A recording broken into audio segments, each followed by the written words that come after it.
Good morning. Yes, hello. I believe it's a good night for you. Yes, it is. It's 10 o'clock here. Right. Yes, 10:30 in the morning here. Yes, but it's great Yeah, that we can keep the time barriers aside and find a mutual time to sit together and help the people around. sure. Yeah. Glad to be So, here. yes, thank you. We're very glad to have you here. So I hope you can hear me clearly. Is I my can. audio clear? Yeah. Okay, great. So we've got quite a few people who have joined in right now. And before we go ahead, I'd just like to welcome all of you, especially Dr. Robert, on the floor with us with EMOTICONS India.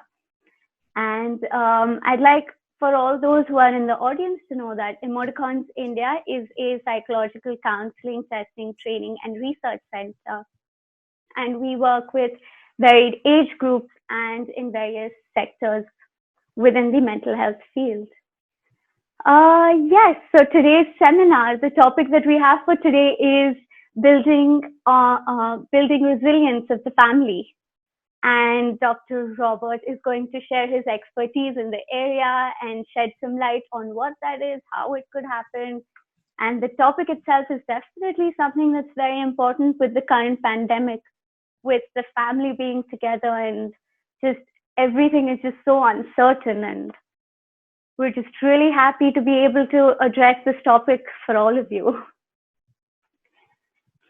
Yeah. So I think without further ado, let me start by asking Dr. Robert to perhaps introduce himself and let us know a little bit about Arizona Trauma Institute and the work that he does there. All right. Um, I usually go by Bob. So if anybody has a question, I usually go by Bob. Uh, I am like most people that are interested in the field of trauma for developmental purposes, is because of my own interesting history and the things that I had to learn along the way. And I primarily have worked in the area of working with families through trauma. I don't do too much work with individuals on one-on-one basis. I usually work with whole families around issues of trauma. And so it just kind of became the focus of my clinical work for 30 something years. And I taught it at college as well. And about 5 years ago, when I retired from teaching, I started training people on how to do family trauma work. And that actually led to the Arizona Trauma Institute. So I don't know how much more information you need than that, but that's kind of me and my organization in a nutshell. We provide training for therapists. We train about 8,000 a year, and we train paraprofessionals and parents and others. We have 16,000 learners that are outside the United States at any one point. So it's kind of surprising for us that we're actually doing all of that out of Arizona. Arizona is one of those desert communities, so it's I live in a desert where there's cactus in my yard. So I don't know what else you might want to know about Arizona Trauma Institute or my own history, but if you have questions, I'd be glad to answer any. Right. So I think for now, what you have told us is pretty much a good crux of what we could know. And perhaps later, if there are any questions in the chat box, we can see if we can address those regarding the Institute. Yeah? Okay. And yeah, what you said about being able to do so much out of just Arizona, I think if we're determined enough, if we're passionate enough, we can do a lot of work from absolutely anywhere. And I believe it's your passion and your dedication towards doing this work that's really helped you spread out so much. So yeah. Well, thank you. Yeah. So let's dive into resilience. So I'd really like to know from you that according to you, in a sentence or two, what does resilience mean? And is it something that people are just born with, or is it something that we can develop and build on over the years? Sure. Let me define it first, and then talk about how we develop it. Because it's not. There are some people that have some of this naturally, but it's not naturally from a genetic point of view or a personality point of view, but it's generally from the environments that they're raised in. But how we define resilience for families is generally that resilience is generally defined as the ability to take action and move through difficult and challenging and stressful times. And whether those times are traumatic or whether there's just toxic stress or it's just repetitive adversity, that they have the ability to take action and move forward.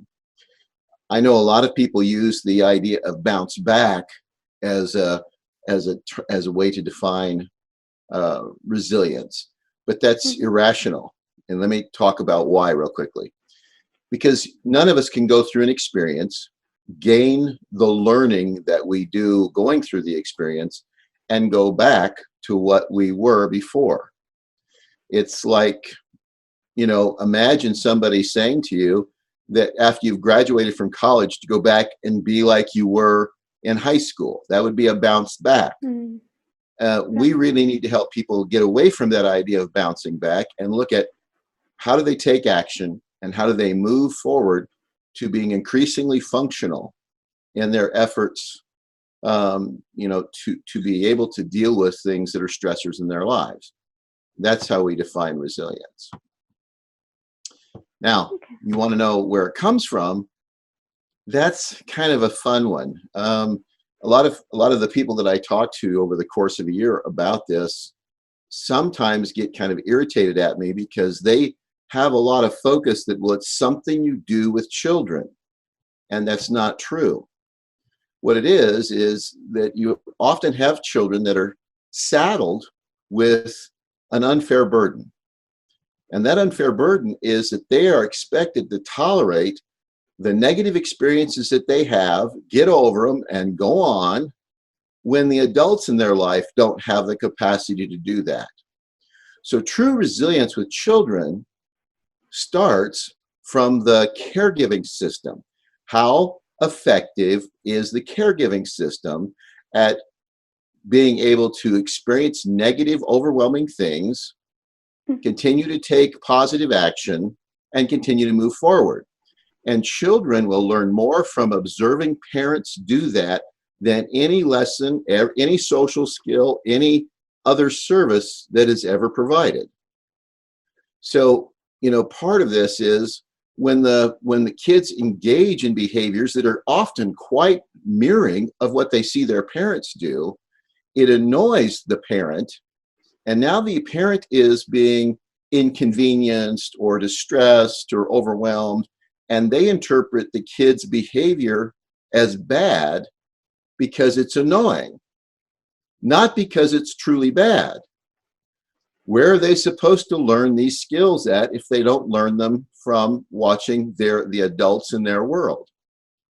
So what it ends up doing by having a focus on children rather than on the parents or the caregiving system is we treat them like secondary citizens. We're not being fair or not being just to them. We're also destroying their self-worth, and they feel defective. They become very shame-oriented. They feel intense shame, and they feel like they're damaged or defective. And that's a horrible legacy to give people to grow up with because their parents can't regulate themselves very well. So true resilience in children starts before they're born in the way their parents manage their own lives. And the kid will learn more from watching and responding to the environment than they will from any lesson the parent actively teaches. The reason for that is developmentally, children are designed by nature and biology to learn from their experience in the environment, not from what people are telling them. So is that a good first answer? Yes, absolutely. And it's quite a great insight. It's especially what you said about bouncing back. That is not something that a lot of us think about, that when we say bounce back, we're actually in many ways saying that we're taking a step back and not just coming out of something. So I think that was something that definitely a lot of us will be reflecting on and having more insight in within ourselves. So probably going into how you kept saying that the family and the support system is what would really help children and each other in building this sort of resilience and getting out of traumatic situations and understanding how to do it. So how exactly would you say that the family or the parents would be able to do this for their children and even themselves? Well, it has to start with the adults. They have to be able to do this for themselves first before they can teach it to their children. It's irrational to believe that a child is going to outperform an adult in being able to calm their own body and to be relaxed. It's just not the way biologically they're designed. So the truth is that resilient children are built by being in the presence of resilient, stable, securely attached adults. And when there's enough research out there that when we are looking at this, we know that parents that are not securely attached to each other are going to struggle to provide an environment where their child can be resilient. So if you want a child to be resilient, help the parents have secure, attached relationships. Help stabilize their relationship. If they're a single parent, help them be able to regulate themselves well. This is also quite often when we look at this, who else is in their world that can help them stay regulated? Maybe it's not a spouse, particularly in a single family home, but a single parent home, but it might be a neighbor, a friend, an extended family member who can help them learn to regulate themselves, because until they can do it, the child isn't going to learn it. Because until the parent can do it, anytime the parent tells the child, this is what you need to do, it smacks of insincerity, it smacks of disingenuousness, and the child perceives the parent being hypocritical, asking them to do something that the parent can't even master. And so it has to start with them. We know that the child's resilience will rarely exceed that of the adult. And we know that children by nature are biologically driven to copy experienced behavior. So they have to see and feel and experience the parent being resilient in times of stress. So rather than spending a lot of time focused on children, what I would really suggest is we spend a lot of time focused on helping these adults be able to have the skills to regulate themselves. You're probably going to have to do some education around the physiology of the body and what it's doing and how to relax it in really quick, easy ways so that they can be able to be resilient to the trials and the hurts and the demands and the disappointments and the aggravations that they're experiencing. Mm-hmm. I can see there's 5 or 6 questions in the chat, but I'm not seeing it when I open the box. Right. Let me just see. So I believe one of the questions is about Arizona Trauma Institute. And the question is basically, do you guys provide any training online? Okay. Yes, we do. We have about 20 courses that are available. We put them on Udemy, which is a very large educational platform. When we decided to use Udemy, we decided to put them at a very reasonable price because we were looking at getting the information in people's hands. So if you were sitting in one of our live classes, you'd be paying $300, $400, $500, for either a 2 or 3 or 4 day class, and you can take that same class online for about $30. So we have many, many of them. Right. Another Okay. question? So I believe that is, yeah, there's another question asking if there are any free online courses for resilience. There are. If you go to if you do a search for Arizona Trauma Institute in YouTube, you will find we have hours and hours of video on there. But if you look in the playlists, you will find that we have Dr. Camilla Pica, who is a somatic therapist that works with us, and she has put on nearly 3 hours of exercises to help people regulate. And these exercises are broken into 5 or 6 minute sections. So there's plenty of learning there for people to learn it and be able to practice it. Right. All right. So I think, let me ask you something more regarding what you just said about how the parents and the adults in the children's lives can really help keep the resilience building and intact for the children. Okay. So in the current situation with the pandemic, we here in India, it's been quite a few months since we've been in lockdown. In some of the areas, we're in complete lockdown. We cannot go out of the houses. In some, it has relaxed a little bit. But because of the prolonged time that it has been in lockdown, we've had a lot of children and a lot of parents and a lot of families just completely traumatized and anxious about what is going on. So is there anything that you would suggest to such families and about how to help at least their children and themselves to sort of get out of the situation, or at least deal with it in a little more healthier manner? It's a very strange situation, so we don't have a lot of research on prolonged, if you want to think of it, captivity, where the whole family is in lockdown for prolonged periods of time. And so what we're doing is kind of making a best guess off of the data that we do have. But as far as actually being able to say, this is what the research shows, we don't have any of that because we've never really been, we've never been in a situation where we need to collect that data before.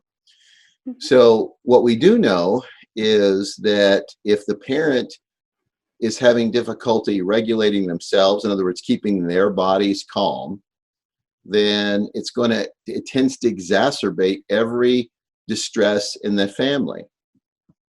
So again, we tend to think of the kids as being the ones that are acting out, but quite often kids are behaving exactly as they should when the environment is stressful. And so again, it is really that looking at trying to help the parents. Who we've done some free things that we've put on for the community, talking about diet and sleep and exercise, and making sure that you're doing those things in order to be able to be as healthy as possible. We remind people that there are these simple exercises to do to help keep them calm. We have a lot of data on how to do that well. Even going back into the early 50s, you have research by people like Joseph Wolpe that proved over and over again in the research he was doing that people don't feel anxiety, they don't feel fear, and they don't feel anger in a body that's relaxed. So when you have people that are experiencing fear and anger and anxiety, and they're in closed environments, how do we help them have the skills to really relax that body of theirs? Because as they get it relaxed and can keep it relaxed, and they're doing it on purpose, a lot of the symptoms that we see are going to diminish all on their own. Now, if you're not familiar with Wolpe, he's not the only one that has produced a lot of research to support that. You have Herbert Benson, who was the Harvard researcher that basically said if you're in a relaxed body, all of your symptoms are going to diminish in mental health. And we've had a number of other people doing that kind of research. It hasn't really translated well to mental health. We keep wanting to treat the problem, thinking the problem is actually the symptoms themselves that we're seeing. And so let me see if I can make this as kind of maybe a silly example. When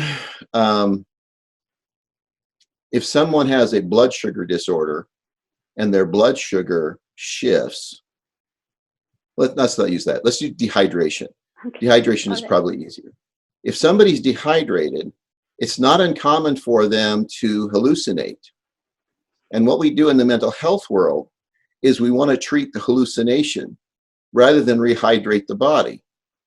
We are so looking at emotions, thinking, and behavior as being the thing that we have to focus on, that the mechanism that generates that we totally forget most of the time. And so part of this is when you're dealing with these folks, if you're doing any kind of teletherapy with them, is getting them to be able to engage in ways to relax that body and to keep it relaxed, and to actively practice ways to keep it relaxed. Because until they are able to achieve a certain amount of nervous system stability and maintain it, they're not going to be resilient. They're going to be very reactive, or they're going to be very, they're going to mitigate or dissociate or shut down. And so we really need them to be able to relax, but we don't really focus on that in the mental health world very well. So did I over answer that question or under answered that question? I'm not really sure. No, I think you've perfectly answered that question, where I believe you've even told us that relaxation is probably the first step to actually reaching to a resilient state of mind. Mm-hmm. Right? Yeah. Yes. And definitely, since relaxation would be the first step, I believe finding various techniques of how to relax your body would be your first step, your first techniques in actually helping yourself and your children. Sure. Right? And then the parent or whoever the adults are in the environment doing those activities while in the presence of the child. Mm-hmm. And then talking about the benefits they get. So if I had, I have grandkids around, but that's their parents are the ones that have to worry about them for the most part. But when, if I have one of them around and I can see they're getting kind of anxious, I just do one of these, and then I talk about how it helps me. So I use different kinds of breath work quite often. So I might, I can see they're getting kind of aroused, and they're beginning to bicker back and forth, or they're getting reactive to each other. And I'll do just simple things like just sighing. And then once I sigh, I talk about the benefit I get from that. So, it might look just like this. Grandpa's feeling really he's noticing some tension in here, and I can't think very clearly until I can calm that down. So before we go on, can I just do that for 30 seconds? I've never had anybody, client, family member, anybody say, well, no, please stay confused and messy. They always are going to tell you to, yeah, do that. So I just sigh.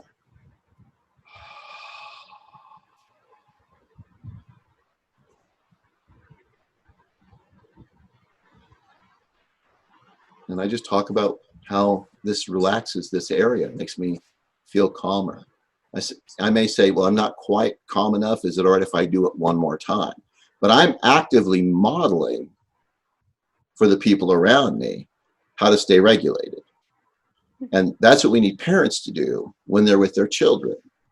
And so there's a little bit of education that we have to do if we're working particularly in like the telehealth world right now.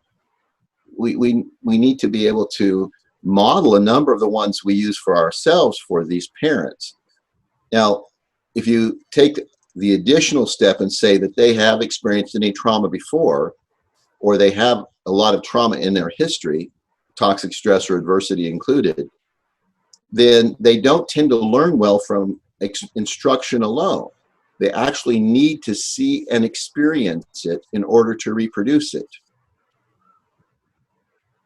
And so by you modeling it and talking about the benefits you get, and you're not asking them to do it, you're just talking about the benefits you get out of it, is going to be much more impactful than trying to teach them a skill. Right. Yeah. I think that makes a lot of sense. And it brings us back to what you said initially, that children essentially, they look at what's happening and they become an exact mirror image of what that is. They reflect or use the parents as a model and pick up and go ahead from there. So yeah, definitely. It is kind of, it's really interesting how often we don't pay attention to that in the mental health community, because the children are designed before they're ever born to respond to the environment that they're in. And they don't have the ability, they don't have language until about 18 months. They don't have the ability to be instructed formally. They really require this experience that they're having in the environment. And if the environment is relatively optimal, then the experiences and the belief systems that are being built and the operation systems that are being built in their brain and nervous system are going to lend them to being more resilient. If they're experiencing, stress constantly and overwhelm in that body, then they're building a nervous system and a brain architecture that is going to make it more difficult for them to be resilient. We want to think it's all about what we teach them, and it's not. It's what they experience with us that makes the difference. Even genetic expression, which of our genes are turned on or turned off or activated or we have access to, are deeply impacted by the early developmental environment of children. All right. Yeah. Good. Ready for the next question? Yes. So I believe we've touched upon the children's area quite a bit. Here in India, a lot of our families also involve our grandparents, our elder members, so our parents' parents, and all of us sort of live together. So while with children, what you have suggested us to do is ask them to follow by example.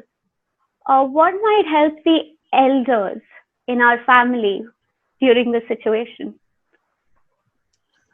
Well, since I haven't worked with your culture, so I'm going to have to draw on cultures that I have worked with that have kind of that multi-generational family, and kinship. And what you end up having to do is really help them. Most families have belief systems that will lend themselves to supporting this, but you have to kind of get to know the family a little bit to understand what it is in their family that we can tap into. What are the shared beliefs that can help them as the adults kind of support each other in doing this? How do they keep from provoking each other? We see a lot of times in Native American families where they have parents, some, grandparents, parents, and sometimes extended family, and the adults just keep each other turned up all the time.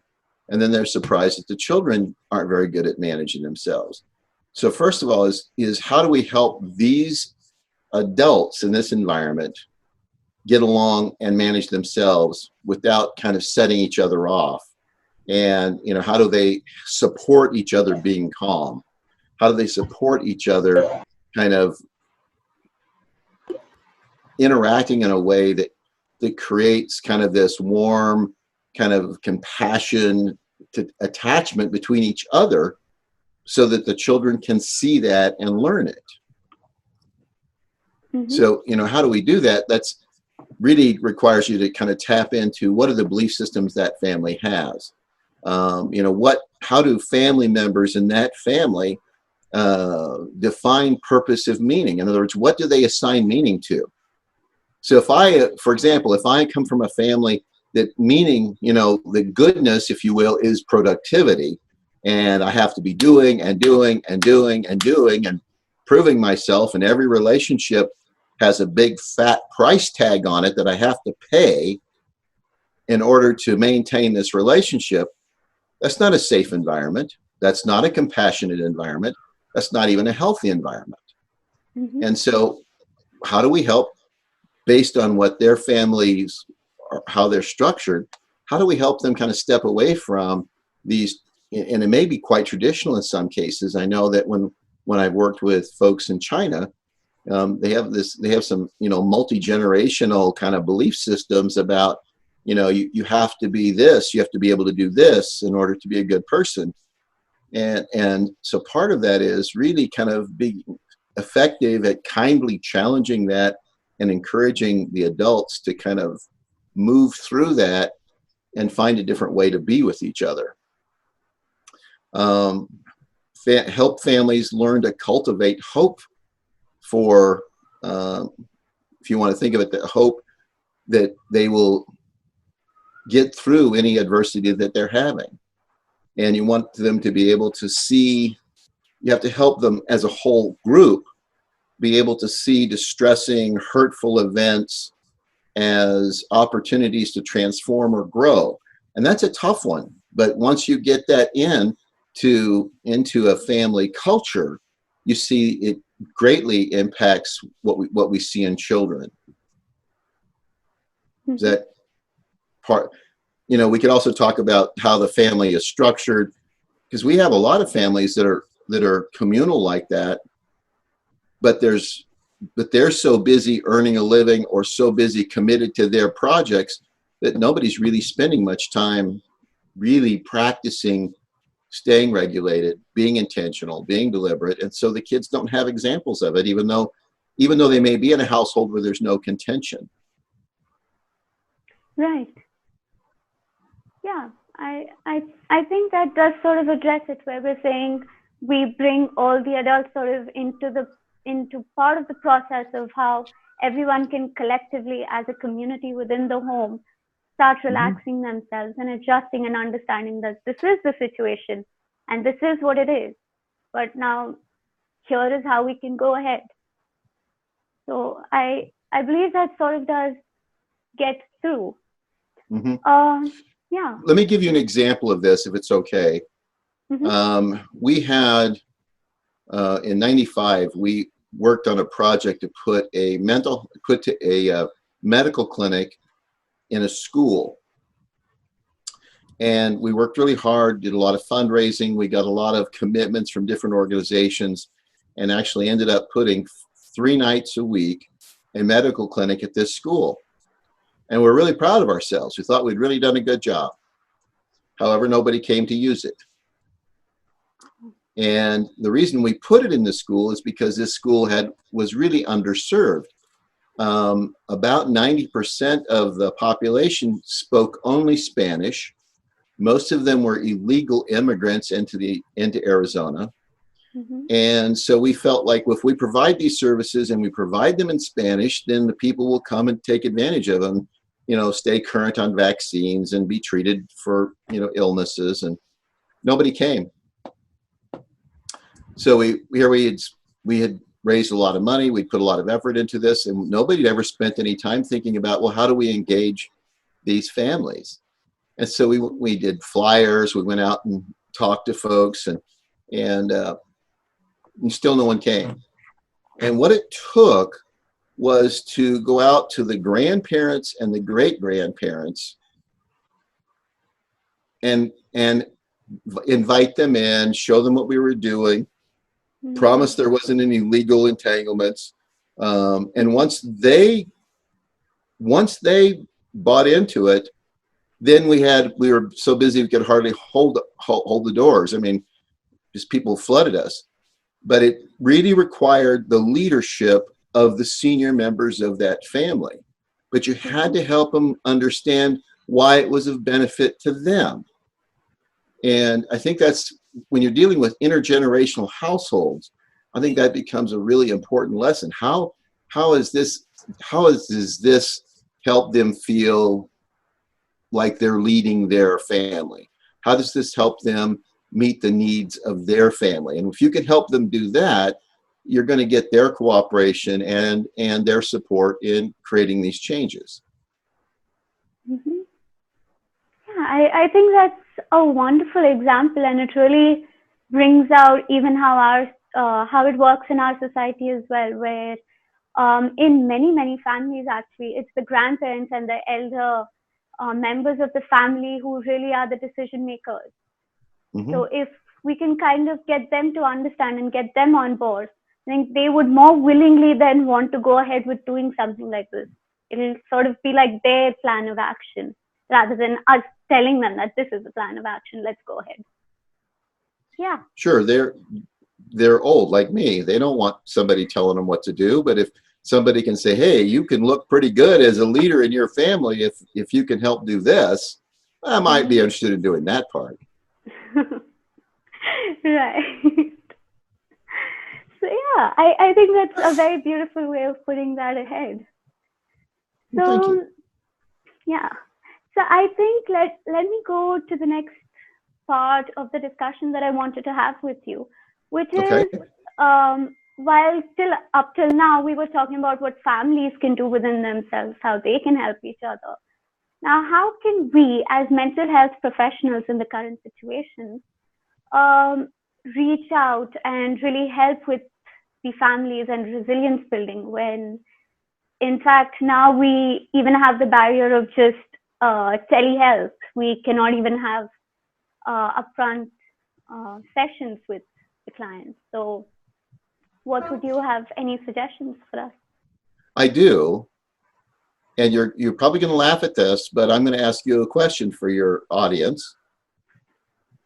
How many of you have 10 or 15 quick, easy to use strategies to calm your body down, and you use them every day, multiple times a day, whether you're at work or not? Because until you have them, you have no right to ask anybody else to do this. We have a word for that in most English-speaking countries called being a hypocrite.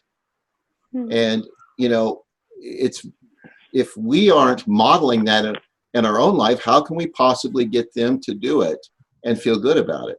So here's what you do. You have your own 15, 20 of these that you do every day, and you model them for your client when you're in their presence, even in camera. And you talk about the benefits you get and why you use it. You don't ask people in distress to duplicate you, because that just puts a demand load on them. But what you do is you model it and you talk about how wonderful it is in helping you. And you do it over and you do it over and you do it over again with different ones, so that every session you're with them, they get to see 6 or 7 of these put into practice. That's how we, the mental health world, can help these folks. But when we go in and work with large organizations, and we give a life satisfaction and life stress measure to the clients that they're working with, and we give it to the mental health workers and the therapists, we often find that the therapists have higher stress levels than our clients and are doing less to manage it than our clients. So the answer is, again, the people that want to help have to be good at this. And so where do you start? Get those skills and practice them and practice them and practice them. Now, the side benefit, as you're able to keep yourself regulated, people in whatever your sphere of influence is, whether it's your home or your work environment, they're going to be a whole lot more likely to enjoy your presence when you're regulated really well. Mm-hmm. You're going to think more clearly, because when you're regulated well, you have greater access to your executive functioning. You're going to be more able to help people because you're not going to be reacting to their situations. You're going to be able to stay calm in your own system and be able to help think and problem solve. As you're able to do this for yourself, you have a better locus of control to manage your own clinical work. You kind of get in the picture? Yeah. I have another silly story that illustrates this. And I don't know if there is a comparison to this, and I apologize. These are stories. A lot of my stories are old because I am. So this happened when I was about 6 years old. Mm-hmm. And when I was 6, I was, early in my life, I was raised in a ranching environment in northern Arizona. And I would spend a lot of time with great aunts and uncles standing on the back of a tractor while they would drive and do things, or, while they were working around doing different things on the ranch. And I had an uncle who talked to me all the time. I mean, he was probably my favorite. We went all over places and did all sorts of things. And he would just talk and tell stories the whole time. One day, like I said, I'm about 6. He turns around to me and he says, "Bobby, if I ever catch you smoking, I'm going to kick your ass." And, I'm 6. I hadn't spent a whole lot of time thinking about smoking yet. And so, but I really couldn't hear him. And the reason I couldn't hear him is, in my short life, I had never remembered seeing him without a cigarette dangling in his mouth. So much so that it was a Camel unfiltered cigarette, and it had a permanent stain on his lip where it hung. I'd seen him eat sandwiches, drink beer, never have to take the thing out of his mouth. And so this is the man telling me not to smoke. Now, did he love me? Yes, he absolutely did. Did he want what was best for me? You bet he did. Could I hear him? Nope, because he wasn't doing. We often are like that with the people we work with. We do not live the principles we're trying to get them to live. And until we do, our comments will feel false to the client. And that just adds to their stress level. It adds to their failure to be able to be calm and to be thoughtful. If we're going to do this work, particularly with people that have toxic stress, adversity, or trauma in their histories, we must be the model of the life that we're asking them to live into. Yes, I think that's a beautiful way to put it out there. And out here, one of the phrases that we use very often, which is very similar to what you said, is walk the talk. So basically, you walk what you were talking. And it goes with what you're telling us right now. I just like to ask you another thing. So when you're speaking about the therapist needs to model what he or she would like the client to do, and needs to have that kind of state within him or herself. Certain times it gives certain people the feeling that they need to be absolutely perfectly fine with themselves at all times, and kind of having that kind of demanding expectation with themselves that, oh, I'm a counselor, I'm a therapist, I need to be perfect within myself so that my client can be. So is that something that we would ask a mental health professional to be like? No. In fact, it's the brand new therapists that just graduated from college that are the worst about that, because they're so terrified that they're going to make mistakes. You're awful. Let's be honest. When you're a new therapist, you're bad at it. And you have to develop your skills as you go. One of the best things you can do for your client is own up to the fact that you messed things up. When I'm first meeting with clients, I tell them the things that they're going to probably discover about me anyway, because, if they work with me 2 or 3 sessions, they're going to find out that I'm weird in some way. And I might as well just own that right up front. Why not? I'm trying to create an environment where they can be safe being who they are, which means I need to be transparent about who I am. I'm not talking about telling them about my hobbies or interests. I'm talking about who am I as a person. And, we need to be able to be comfortable with that. So what will people experience as they work with me? I'm going to try really hard to not put extra demands on people. But I grew up with, like I said earlier, I grew up around a lot of adults that just expected that I knew what I was supposed to do. They'd say, go do something.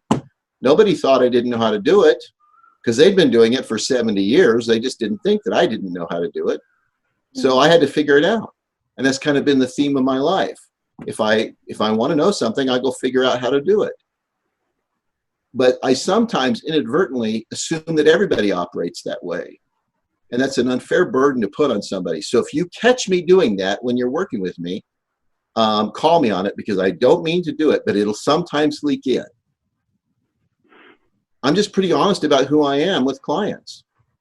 I have, as I've grown older, I've struggled with a chronic pain situation. I tell them, I don't mind getting down on the floor with you guys as families and working, but you cannot leave the room until I am up.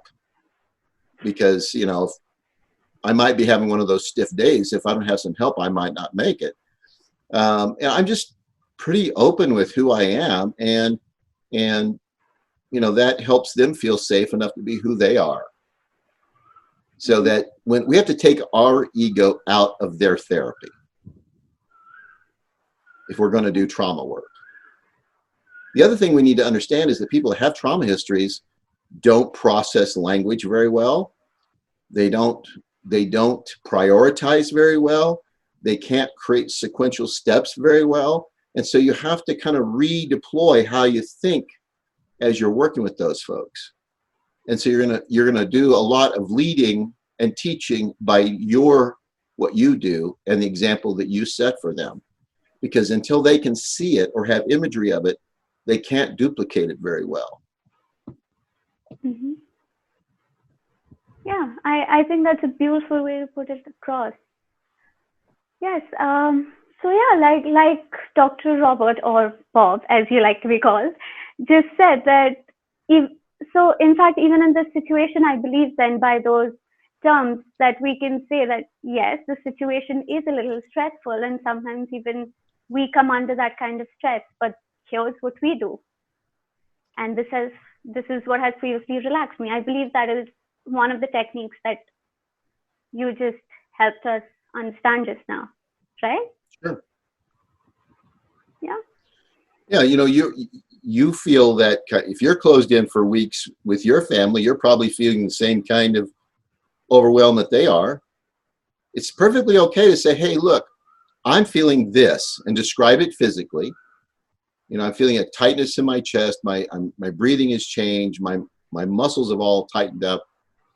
And I can't think very clearly when that's happening. Would it be okay with you if I just took 30 seconds and did something to help me calm down so I can really pay attention to you? That's actually kind of kind to people.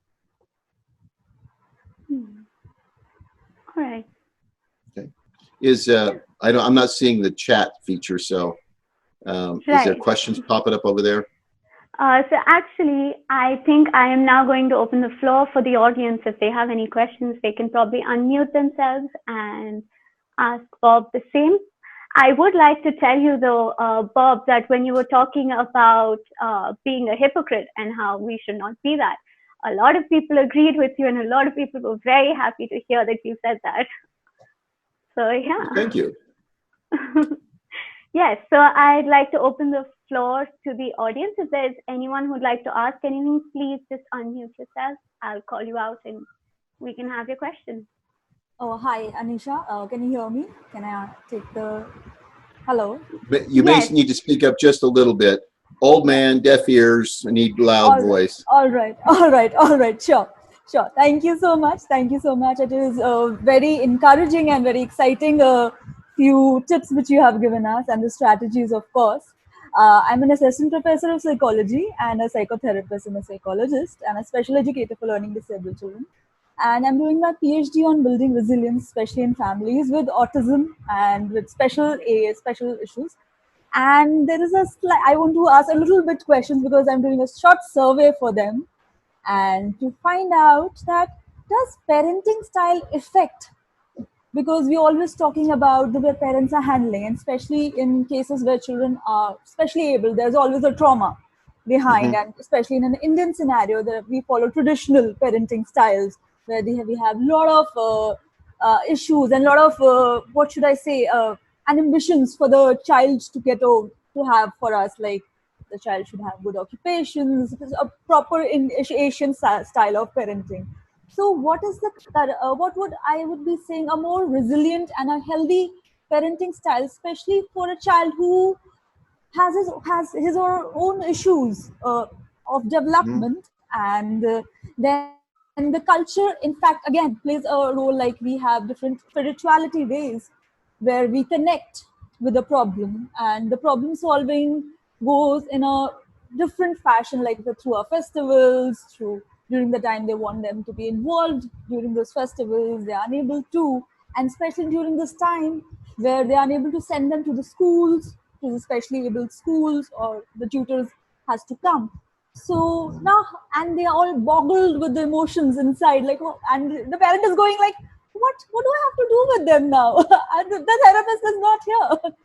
So I just want to know. Thank you so much for listening. So that was a pretty long question. I'm sorry. I'm going to kind of shrink it down and answer it a little bit. Is that okay? Yeah, thank you so much. All right. So you are working on building resilience with families that have autistic children. Yeah, special children. Yes. So you probably are familiar with the work of Stephen Porges and the ventral vagal complex. Yes. Okay. So the easiest way for me to structure this for you, what you need is to help the family have activities that activate that system. Okay, I get it. Whatever the activities are, they need to be activating this system, because this is the system where they're going to get pleasure out of connection. It's where that's where attachment has to come from. And so you want everything you do with that family to help them be able to experience that activation between each other as the adults, and help the child be able to experience that too. And part of that, if you can get enough activation in there, what you're going to notice is that the parents have a lot more compassion about the unique nature of the child and the child's ability. And they can experience joy in that relationship outside of the expectations. Quite often, they expect the child to behave like other people's children do. And because they don't, they feel shamed because their child isn't measuring up.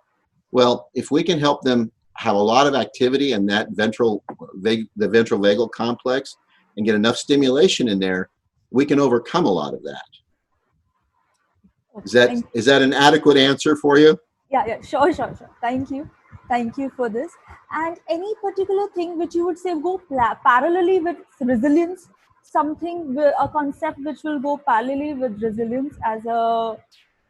So I'm ask that again. I'm asking for any particular coping strategy or a way which we would say would go parallel with resilience. Like sometimes resilience is a very big concept to explain or to go about, because it has a lot of steps and a lot of time to develop it around. So something which could go as a priority on the first step towards it to do. So when I'm explaining this to parents that don't have any science background, or most therapists that are at master's level, I use a ladder metaphor. So imagine you see a ladder leaning against a house or a building. The way the system works is executive functioning is at the top of the ladder. Middle of the ladder is all that excitatory, reactive, sympathetic system dominance. The anger, the control, the irritation, the reactivity. And at the bottom of the ladder, you have the mitigating, the dissociative, the shutdown, the withdrawal factors. So what I do is say, okay, so what you're experiencing right now, where does it put you on the ladder? Are you at the top of the ladder? Because that's the only place good learning can occur. That's the only place that good habits can be built, is at the top of the ladder. So what does it take for you to move up a few rungs from wherever you are? And I explain it that way.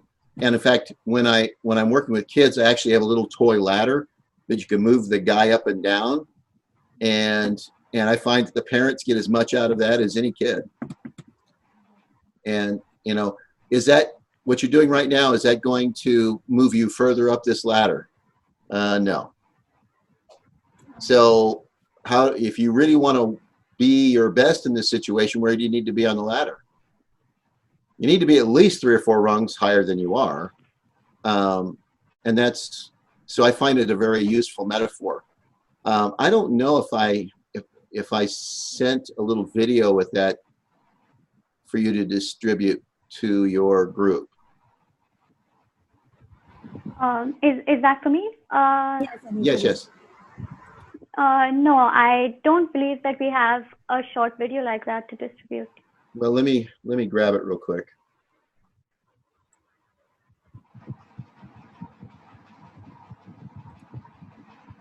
I hope that this is getting into your chat box.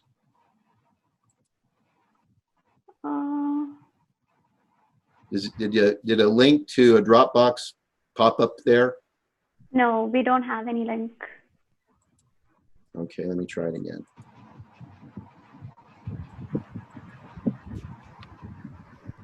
Yeah, we have it. It's there.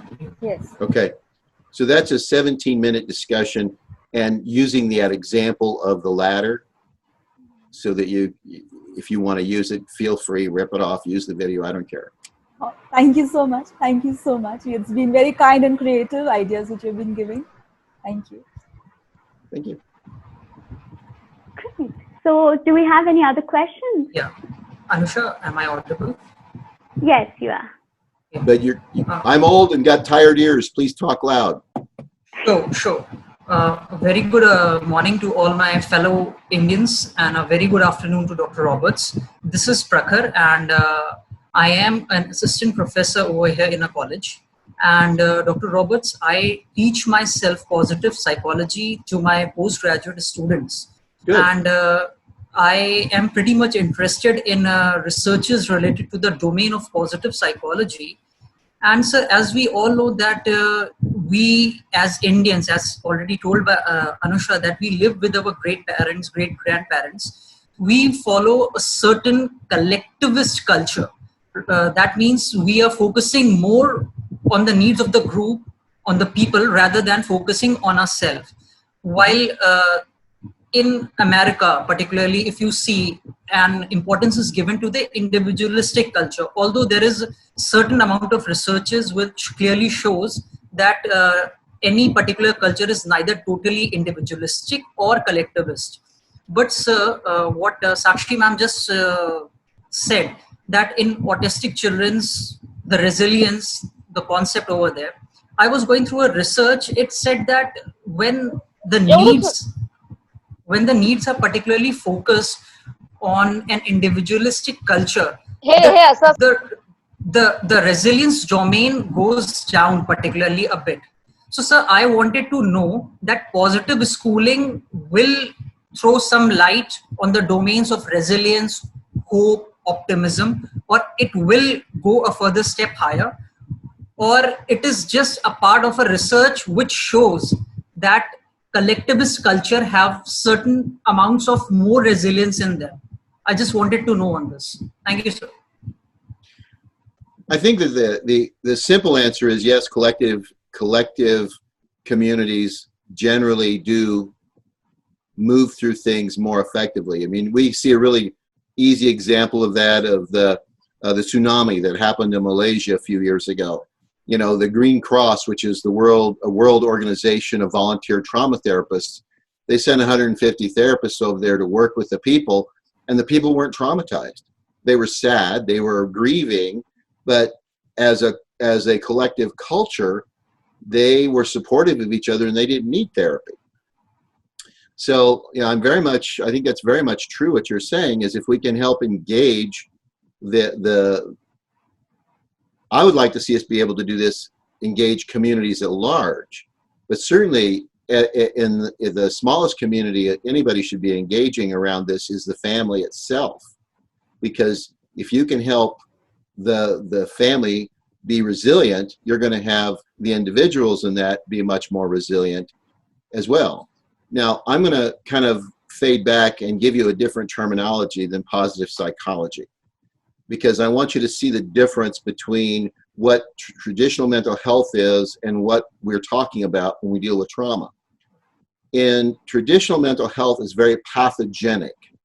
It's looking at giving a label, a disease, and it assumes a deficit, and it's very disease-centric.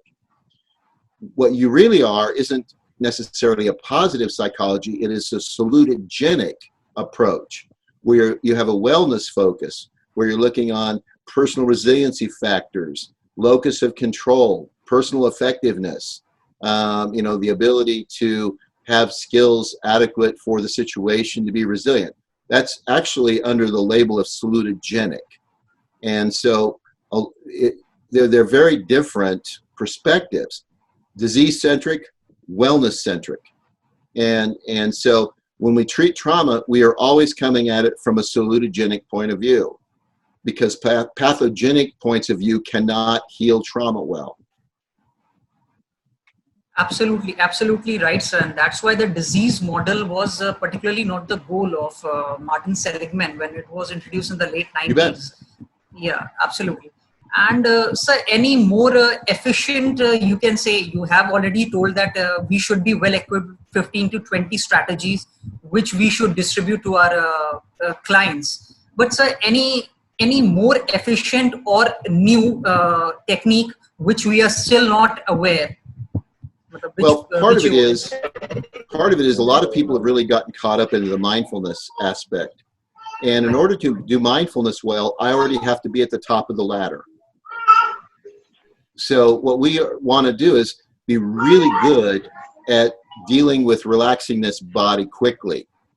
And so those strategies, they aren't visualization. They are usually something, stretching, moving, breathing, focusing attention on something. Those are more the strategy you start with.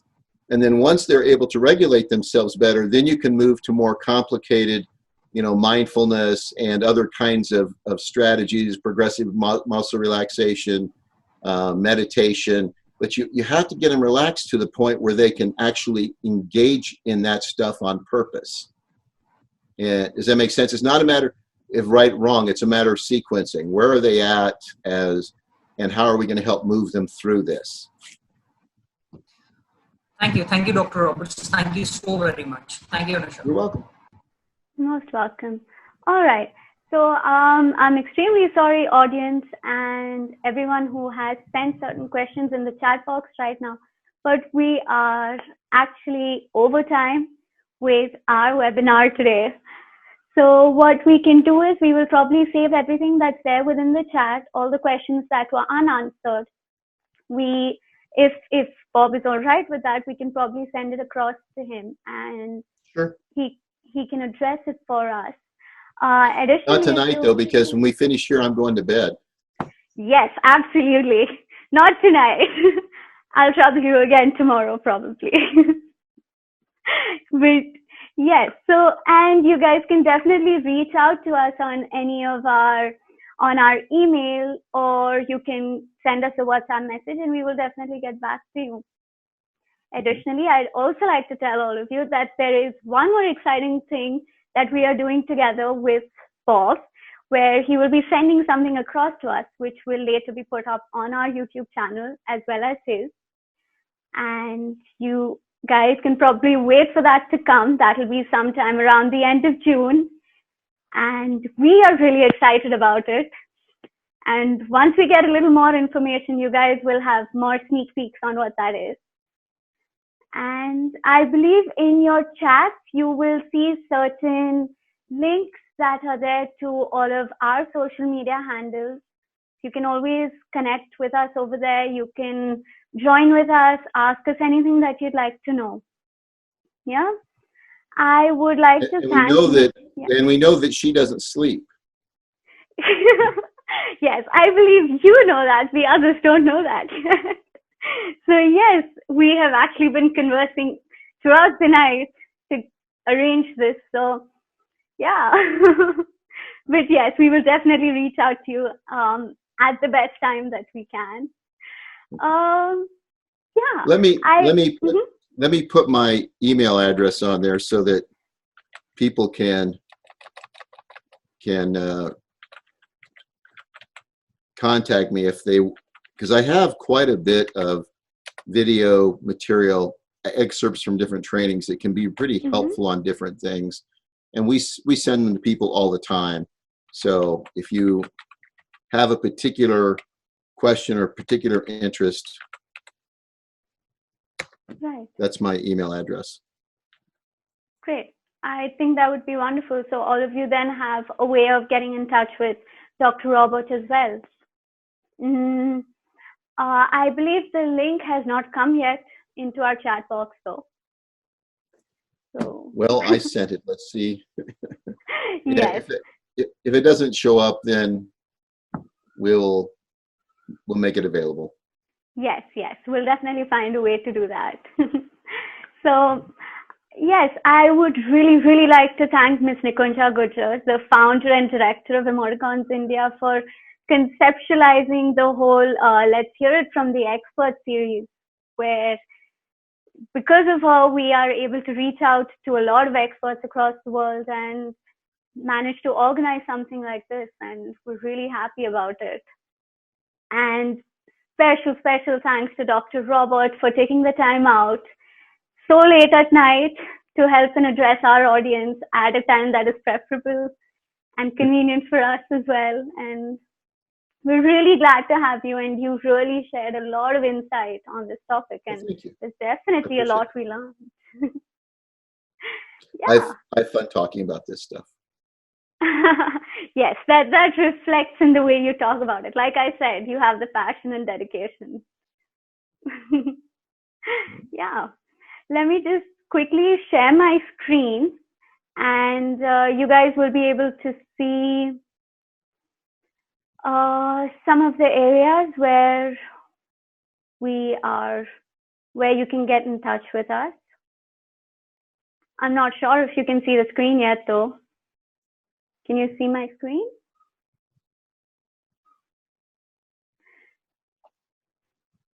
No, I don't believe so. Okay, that's all right. You guys already have the links to reach out to us. And if you don't have Dr. Robert's email ID yet, then we will find a way to get it across to all of you.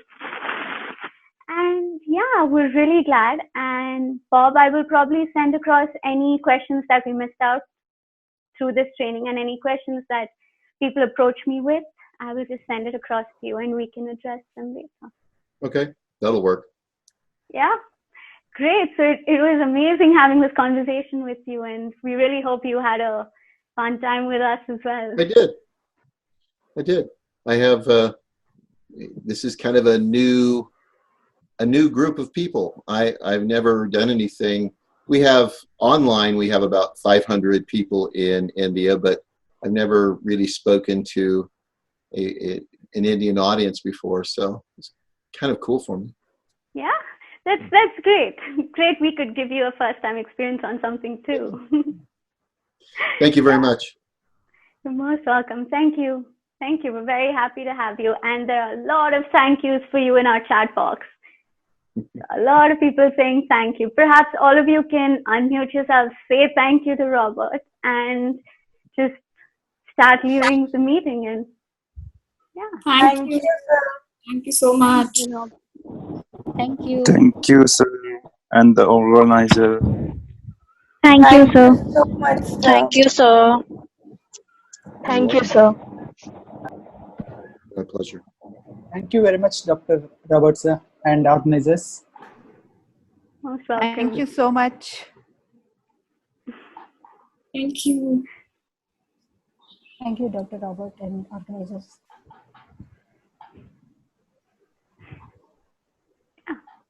I'm going to go ahead and log off if for that's okay with organizers. everybody. Yes, absolutely. So have a great night.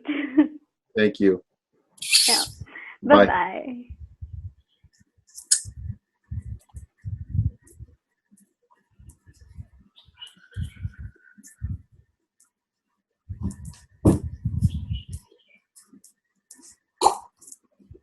So thank you, everyone, and all those who are still on. It was great having you with us.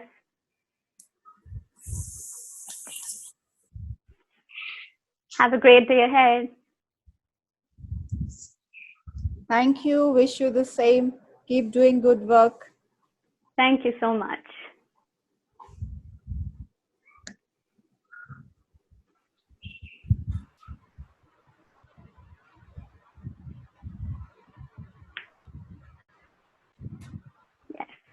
Bye-bye, everyone.